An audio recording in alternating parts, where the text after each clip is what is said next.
안녕하세요, 누솜입니다. 한정식 집에서 알바를 하고 있습니다. 햇수로 4년, 달수로는 2년 4개월 차네요. 이렇게 알바를 오래 해본 거는 처음이에요. 여기는 별관이고 본관은 따로 있는데 점심시간이라 촬영을 못했어요. 알바는 어디 구한 적도 없는데 여기저기서 알바 제의가 들어오더라고요. 지금 일하는 곳에서도 제의가 들어왔었어요. 일단 얼굴 보고 얘기하자고 하셔서 면접을 보러 갔는데 엄마가 지체장애가 있으셔서 장시간 자리를 비울 수 없다 보니까 근로시간을 짧게 하고 혹시나 중간에 집에 다녀와야 하는 상황이 생기면 갔다 와도 된다고 해주셔서 알바를 시작하게 됐습니다. 처음에 이해한 내용은 일손이 부족해서 잠깐만 도와달라고 들어서 단기간 일하는 줄 알았는데 일하다 보니 그게 아니었더라고요. 집에 있다가 갑자기 나가서 알바하기로 한 거라 제대로 못 들었나 봐요. 하는 일은 홀서빙인데 메뉴판도 디자인하고 수정도 하고 오늘의 메뉴 배너 스탠드도 제가 만들고 일손 모자라서 반찬 담을 사람 없으면 제가 담는 일도 가끔 있어요. 오래 있다 보니까 많은 부분에 관여하고 있는데 손님 안내해드리고 주문 받고 반찬 담고 음식 내고 혼자서 다 했던 때가 2번 정도 있었는데 전체 과정을 한번 제가 해보니까 기분이 되게 묘했어요. 마치 사장님이 된 것 같은 기분? 누솜 사장님? 식당이 보기에도 크지만 안에 들어오면 홀도 3군데라서 여름에 손님 많을 때는 이리 뛰고 저리 뛰고 하려면 진짜 힘들어요. 3시간을 일하면 3시간 내내, 4시간을 일하면 4시간을 내내 뛰어다녀요. 말하면서도 PTSD가 오는데요. 열심히 뛰어다녀도 주문이 많이 밀려있으면 기다리시게 되는 손님이 생길 수밖에 없어서 죄송한 마음이 들어요. 여름에 이렇게 손님이 많이 오면 더 오래 일하니까 버는 돈은 많아지는데 무리가 되니까 머리가 너무 아프고 몸도 안 좋아지니까 반절은 병원비로 나가서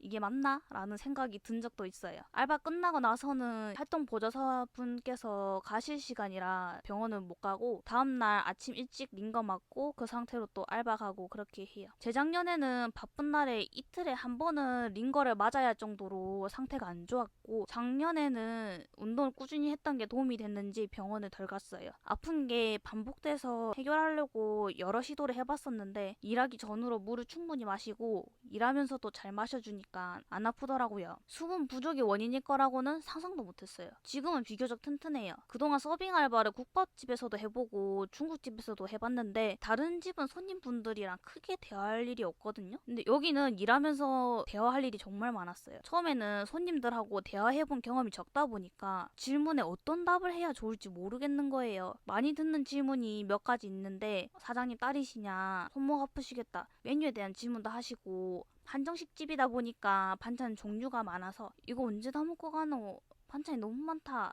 그거 하시는 분들이 가끔 계세요. 먼저 사장님 딸이시냐는 말은 여러 뉘앙스가 있는데 정말 궁금하셔서 물어보실 수도 있고 컴플레인 사항이 있는데 사장님 딸이면 책임자이기도 하니까 너에게 얘기하겠다는 의미일 수도 있고 딸이면 본인 집의 일이지만 알바면 팁을 주고 싶다는 의미일 수도 있어요. 사장님께 딸이냐고 물어보면 프로 딸이라고 하시고 저한테 물어보면 알바생이라고 해요. 사장님께서 저를 딸처럼 생각해 주시고 딸이었으면 좋겠다고도 자주 말씀하셔서 문득 내가 너무 칼같이 딸이냐고 물으면 알바생이라고 하니까 좀 서운하실 수도 있겠다 생각이 들더라고요. 제 입장에서는 손님들께서 앞서 말한 다양한 이유로 딸이냐고 물어보시는데 제가 알바생인데 딸이라고 했을 때 곤란한 상황이 좀 생길 수도 있다고 생각해서 알바생이라고 대답을 해요. 그게 사실이기도 하고요. 이런 부분에 대해서 말씀드린 적이 없기 때문에 사장님께서는 그냥 딸이라고 하면 되지 왜 그럴까 하는 마음이 사실은 조금 들었다고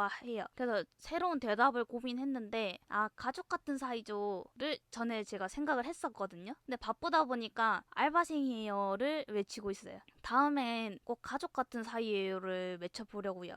손목 아프시냐는 질문은 반찬 세팅해드리고 있을 때 주로 들어요. 그릇이 사기 그릇이다 보니까 실제로 무겁지만 보기에도 무게감이 있어서 어머님들께서 걱정을 많이 해주세요. 어렸을 때부터 손목 관리해야 한다고 손목 보호대 추천해주신 분도 계셔서 손목 보호대를 하고 일한 적도 있어요. 손목 보호대를 하니까 다쳤다고 또 생각하시는 분들이 계셔서 걱정을 안 하시고 손님들께서 편하게 식사를 하셨으면 좋겠는데 어떻게 대답을 하면 걱정을 좀 덜어드릴 수 있을까 생각해서 보기보다 튼튼해서 괜찮다고도 해본 적이 있고요. 베테랑이어서 괜찮다고 한 적도 있어요. 요즘에는 저는 잠깐 드는 건데 설거지 하시는 분이 더 힘드시죠 라고 얘기해요. 마지막으로 상차림 보시고 언제 다 먹냐는 말씀을 하시면 다 먹고 내일 가시면 되죠 한스 더 뜨면 아유 여기 누자시고 내일 제가 문안 인사 드리러 오면 되겠네요 까지 손님과의 티키타카가 발전했답니다. 보통 다 먹고 내일 가시면 되죠 해서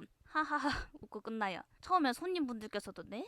하셔가지고 아 이게 아닌가? 라고 생각했는데 점점 이 장난에 웃어주시는 분들이 많아졌어요. 제가 살짝 농담을 하면 반응을 잘해주시니까 너무 감사하고 재밌어요. 어느 날은 제가 다른 사람들하고 너무 대화가 하고 싶은 거예요. 그러니까 같이 일하는 사람들 말고 좀 새로운 사람들. 그때 두 분이서 오신 손님이 한 테이블 있었는데 제가 망설이다가 풍경을 열심히 감상하고 계시길래 오늘 날씨가 정말 좋죠? 라고 말을 건넸어요. 손님께서는 정말 그렇네요. 말을 걸어줘서 너무 고마워요 라고 하셨어요. 덧붙여서 덕분에 좋은 기억으로 남을 것 같다고 하시는 거예요. 저 예상치 못하게 따뜻한 말씀을 들어서 제가 더 감동받았어요. 이렇게 큰 식당에서 일하게 되면서 힘든 점도 많았지만 다양한 사람들과 만나고 대화하고 알아가는 게 정말 좋았어요. 언제까지 여기서 일하게 될지는 모르겠지만 갈수록 힘들었던 기억은 흐릿해지고 좋았던 일들은 진해져서 이곳에서 있었던 일을